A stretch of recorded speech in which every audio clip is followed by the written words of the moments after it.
आप लोग कैसे हो? अच्छा है।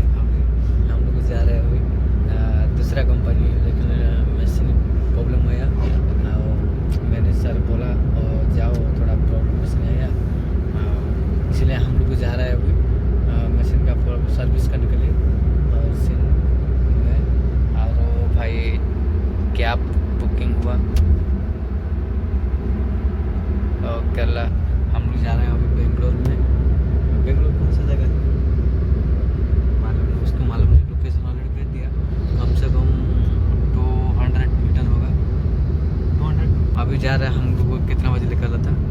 12:15 निकला था, कम से कम 7-10 बज जाएगा रात को।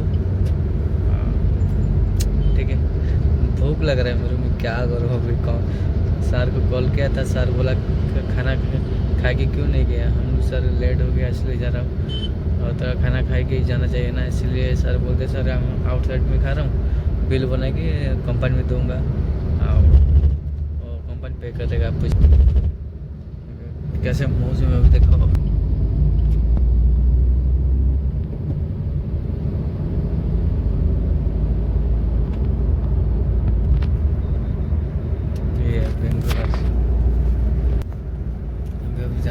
भूख लग रहा है, पहले मैं खाना चाहिए ना, नहीं खाऊंगा तो कैसे रह सकता हूँ। क्या 2 आदमी लेके पूरा बुकिंग हुआ क्या कार